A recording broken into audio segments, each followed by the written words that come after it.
Hello everyone, स्वागत है आपका अपने यूट्यूब चैनल में। आज हम करेंगे 7th क्लास की एनसीईआरटी, क्योंकि एनसीईआरटी हर कम्पिटिटिव एग्जाम के लिए ज़रूरी है।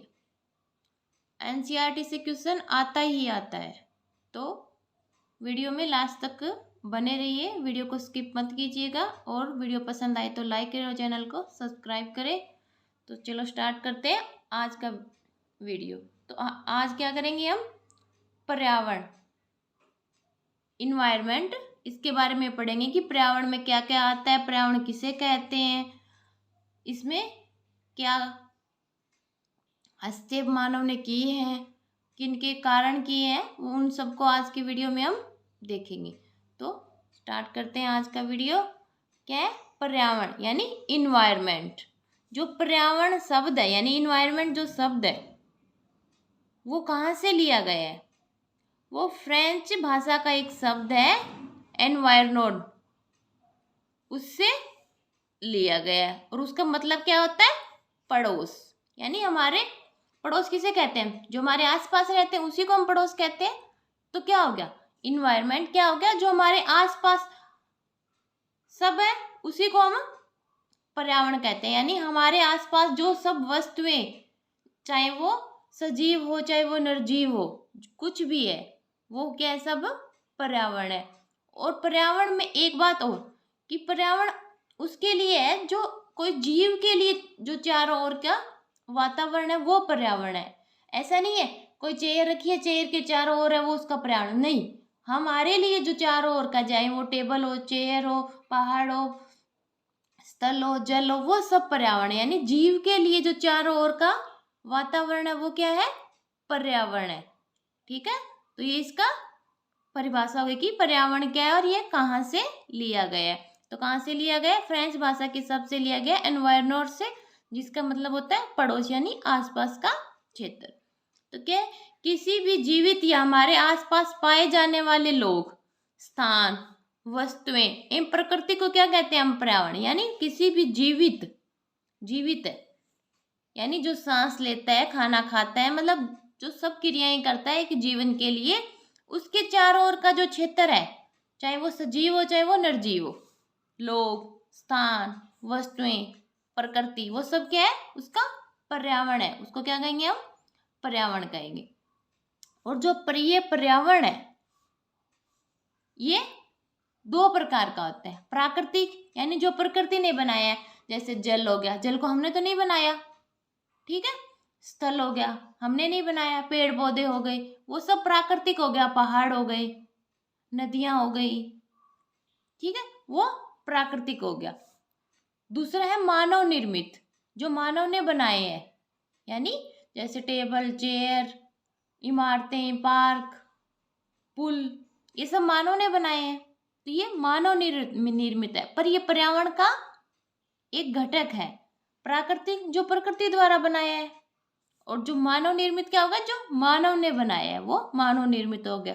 पर ये पर्यावरण के घटक हैं। जो मानव ने बनाए वो भी पर्यावरण के घटक है और प्रकृति वाले भी पर्यावरण के घटक है। तो पर्यावरण दो से मिलकर बन गया, एक प्रकृति ने जो बनाया उससे, और एक जो मानव ने बनाया, इनसे बन के पर्यावरण बना है। आगे क्या है? प्राकृतिक पर्यावरण में पृथ्वी पर पाए जाने वाली जीवीय अजीवीय दोनों स्थितियां सम्मिलित है। यानी ऐसा नहीं है कि प्राकृतिक पर्यावरण में सिर्फ जीव ही आएंगे, पेड़ पौधे, जीव जंतु ही नहीं आएंगे, स्थल भी आएगा, जल भी आएगा, वायु भी आएगी, पर वो है नेचुरल, हमने नहीं बनाया उसको, पर वो जीवीय और अजीवीय दोनों होंगे।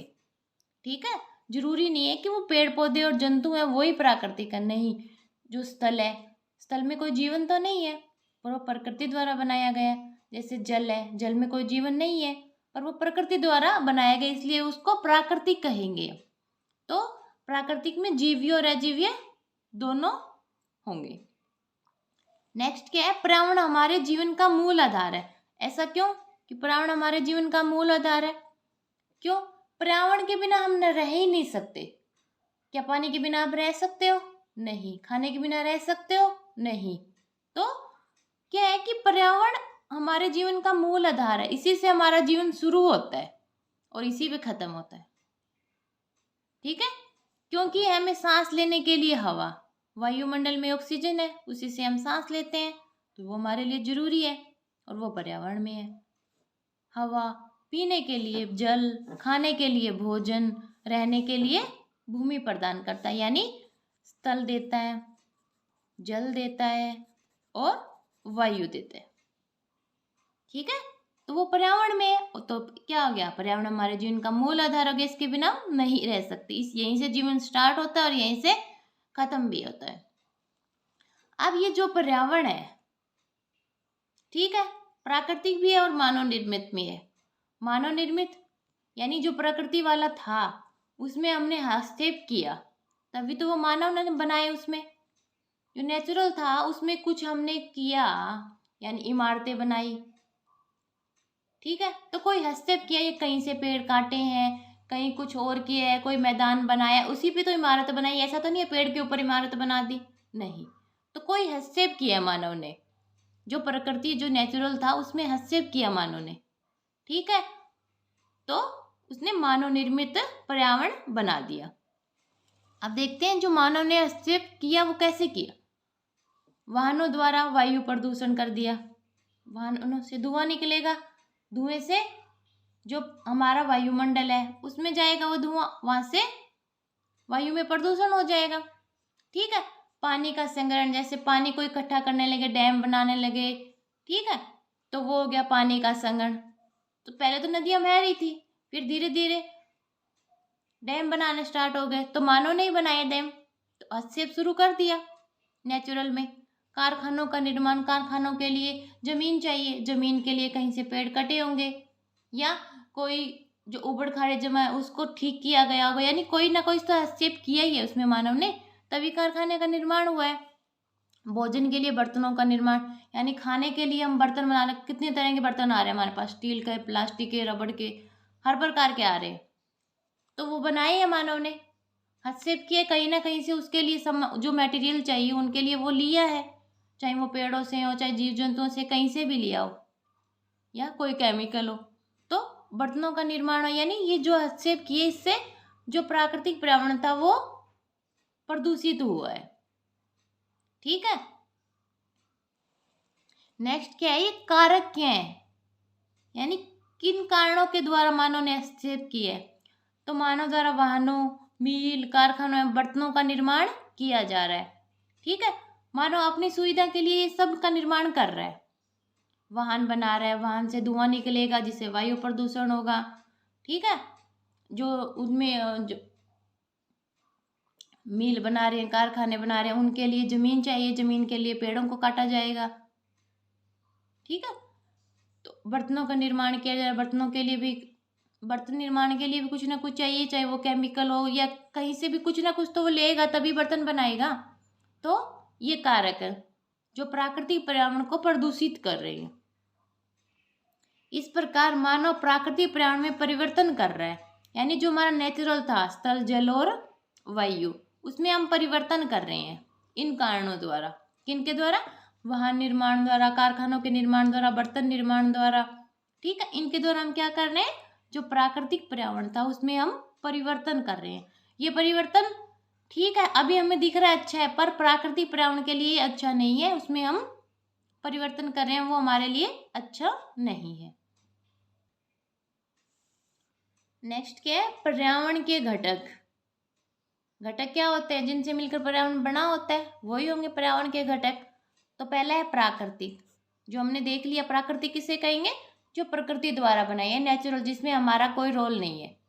ठीक है, जैसे जल, स्थल, वायु, जैवमंडल, इन तीनों को मिला के जैवमंडल बनता है हमारा, जहाँ तीनों ये परिस्थितियां उपस्थित हो, जैवमंडल हो गया। एक है मानव निर्मित, यानी मानव ने बनाए हैं जिन्हें, जैसे इमारतें हो गई, सड़कें हो गई, पुल हो गया, पार्क हो गया। ठीक है, वो क्या हो गया, मानव निर्मित हो गया, दो पर्यावरण के घटक है।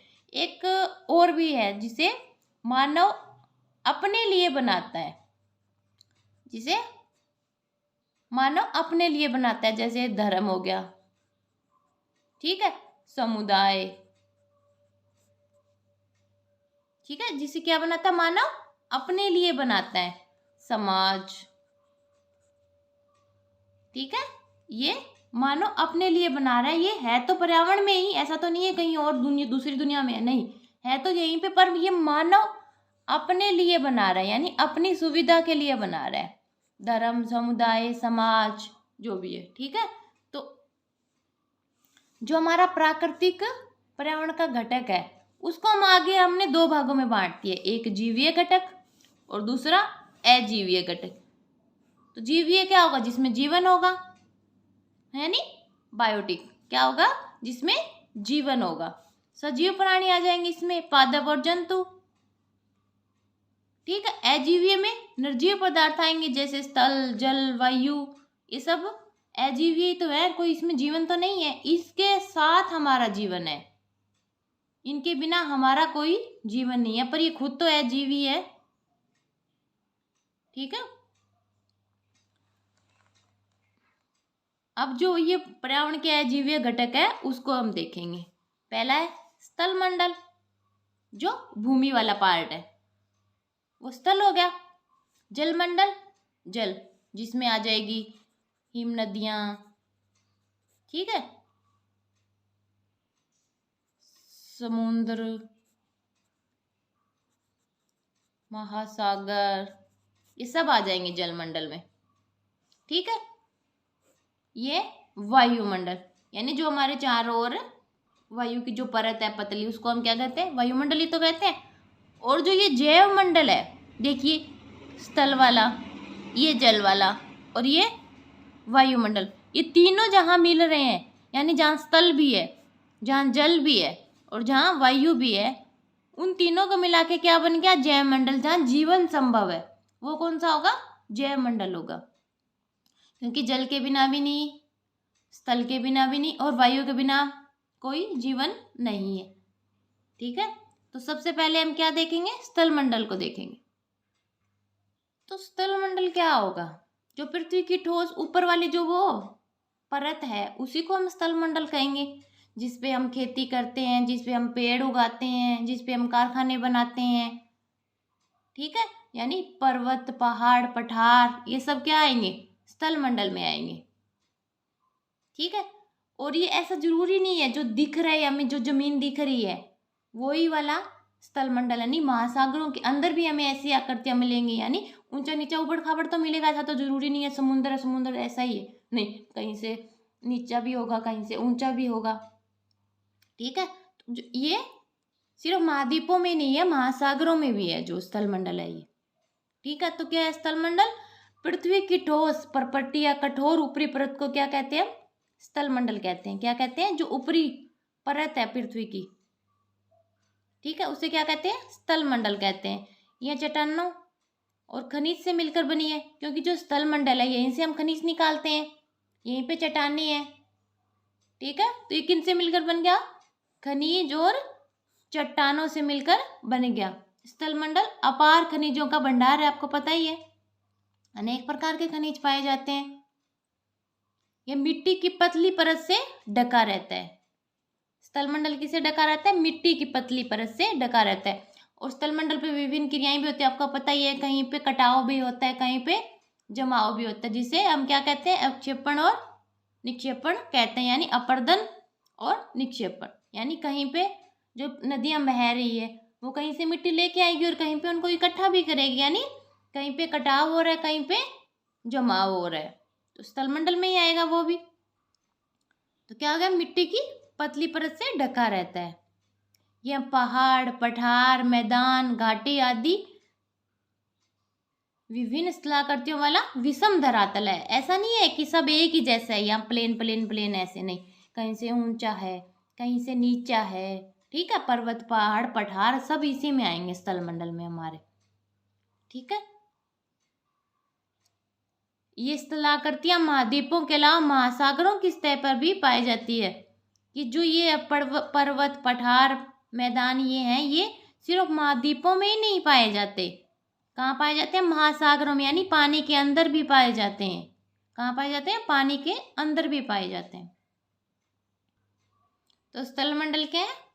जहाँ हम खेती करते हैं, आपको पता ही है, जहाँ हम वन लगाते हैं, यानी जहाँ जंगल है, जहाँ मानव कृषि करता है, जहाँ हम रहते हैं, इमारतें बनाते हैं, कारखाने बनाते हैं, वो सब क्या है? स्थल मंडल है, इसी पे सब काम होता है।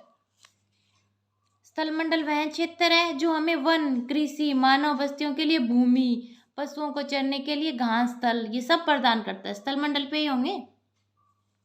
यह खनिज संपदा का भी एक स्रोत है। किसका? खनिज, यानी जहाँ हमें खनिज पाए जाते हैं वो स्थल मंडल पे पाए जाते हैं, तो ये खनिज संपदा का भी स्रोत है। नेक्स्ट क्या हमारा? जलमंडल। स्थल मंडल को तो देख लिया हमने, अब देखते हैं जलमंडल क्या है। जल के क्षेत्र को क्या कहेंगे? जलमंडल कहेंगे, और इसमें आ जाएंगे हमारे हिम नदियां, ठीक है, झील, समुद्र, ये सब आएंगे। जो सबका मिला के जो जल होगा वो क्या होगा? जलमंडल होगा, ठीक है।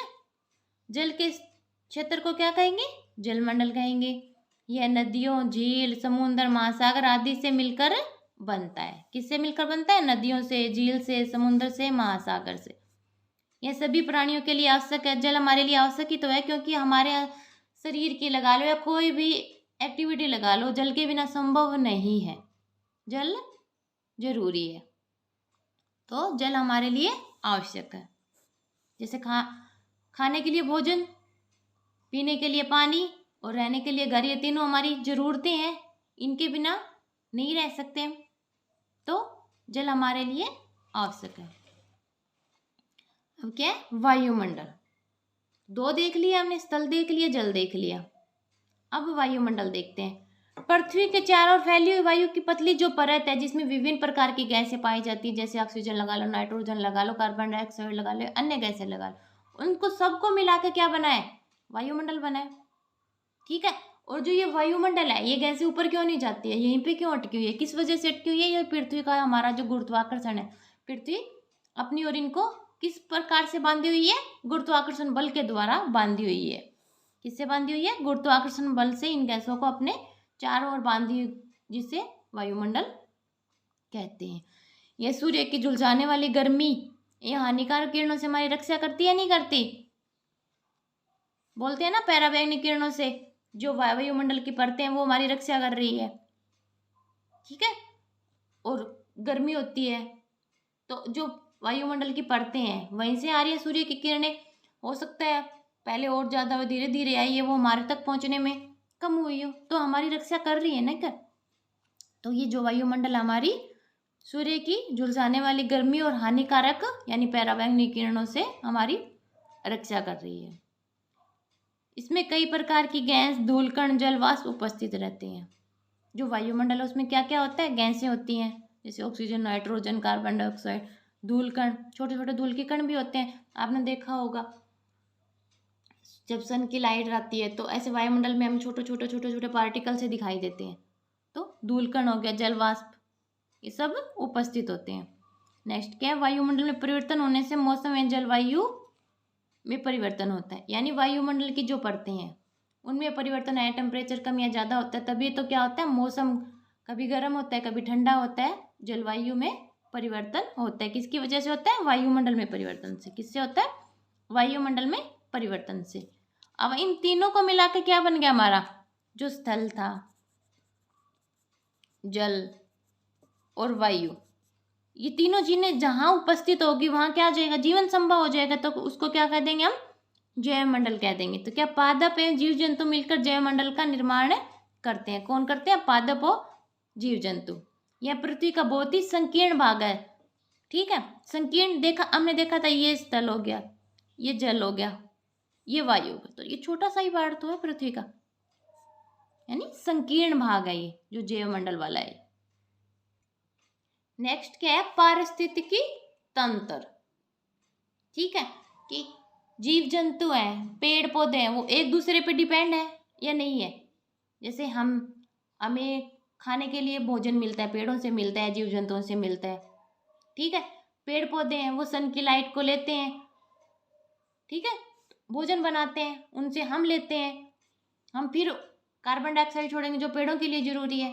तो ऐसे एक दूसरे पे हम निर्भर है, यानी एक दूसरे पे आश्रित है, ठीक है। सभी पेड़ पौधे, जीव जंतु है, मानव अपने आसपास के पर्यावरण पर आश्रित है, ठीक है। किस पे आश्रित है? अपने आसपास के क्षेत्र पे। प्राय एक दूसरे पर आश्रित है। जीवधारियों का आपसी में अपने आसपास के पर्यावरण के बीच का जो संबंध है, यानी जो जीव जंतु और पेड़ पौधों के बीच में लगा लो या कोई हो, अपने आसपास जो भी है उसका जो उनसे संबंध है एक दूसरे के साथ में, उसे हम क्या करते हैं, पारितंत्र कहते हैं। क्या कहते हैं, पारितंत्र कहते हैं। यानी एक दूसरे से मिलकर जो बना हुआ है हमारा, जीव जंतु और पेड़ पौधों दोनों एक दूसरे से मिलकर जो बनाते हैं उसे हम क्या करते हैं, पारिस्थितिकी तंत्र कहते हैं। तो अब इसके जो क्वेश्चन है पीछे इस चैप्टर के, उनको देखते हैं। तो क्या पहला क्वेश्चन क्या है, इनमें से कौन सा मानवीय पर्यावरण का घटक है।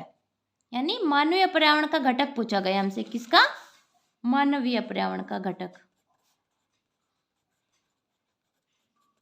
ठीक है, तो पर्यावरण के घटक क्या किए थे हमने, पहला प्राकृतिक किया था, ठीक है, दूसरा क्या किया था, मानव निर्मित, और एक और बताया था मानव ने जो अपने लिए बना लिए, जैसे धर्म, समुदाय, समाज, ये सब मानव ने अपने लिए बनाए हैं। ठीक है, तो प्राकृतिक हो गया, मानव निर्मित हो गया। प्राकृतिक में आपको पता है स्थल, जल, स्थल, वायु, वो सब आएंगे मानव निर्मित, इमारतें, पुल, सड़क मानव निर्मित में आएंगे। तो क्या पूछा गया हमें, इनमें से कौन सा मानवीय पर्यावरण का घटक नहीं है, तो ऑप्शन है इसके स्थल, ठीक है, दूसरा है धर्म, तीसरा है समुदाय। तो ये तो मानवीय समुदाय जो हमने मानव ने बनाए हैं उसमें ये तो है, धर्म भी है, समुदाय भी है, समाज भी है, तो धर्म भी हो जाएगा, समुदाय भी हो जाएगा, पर जो स्थल है वो कौन सा है, पर्यावरण का प्राकृतिक घटक है, न कि मानवीय घटक है। तो ये इसका राइट आंसर होगा। नेक्स्ट क्या है, इनमें से कौन सा मानव निर्मित पर्यावरण है, यानी पूछा गया मानव निर्मित पर्यावरण कौन सा है। ऑप्शन क्या क्या है इसके, पहाड़, समुद्र और सड़क। तो मानव निर्मित क्या होगा, क्या पहाड़ मानव ने बनाए हैं, नहीं, ये तो प्राकृतिक है। समुद्र, ये भी मानव ने नहीं बनाया, ये भी प्राकृतिक है। पर सड़कें मानव ने बनाई है, ये मानव निर्मित है, ये इसका राइट आंसर होगा। नेक्स्ट क्या है, इनमें से कौन सा पर्यावरण के लिए खतरा है, यानी पर्यावरण के लिए खतरा पूछा गया कि कौन सा इसमें खतरा है, फसल वृद्धि, ठीक है, जनसंख्या वृद्धि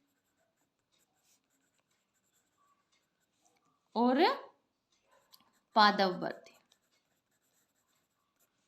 तो क्या खतरा है पर्यावरण के लिए, क्या फसलों के मतलब वृद्धि हो जाएगी, ज्यादा फसलें उगेगी, ज्यादा अनाज होगा, वो हमारे लिए खतरा है, नहीं, ये तो सही बात है, अच्छा होगा। जनसंख्या वृद्धि, ये खतरा है पर्यावरण के लिए, क्यों, क्योंकि ज्यादा जनसंख्या होगी तो पर्यावरण में परिवर्तन ज्यादा होगा, उनको रहने के लिए भी चाहिए, खाने के लिए चाहिए, पीने के लिए भी चाहिए, तो जो जनसंख्या वृद्धि है वो पर्यावरण के लिए एक खतरा है। ठीक है, ये इसका राइट आंसर होगा। तो आज हमने किया एनसीईआरटी का चैप्टर 7th क्लास की एनसीईआरटी का चैप्टर 1।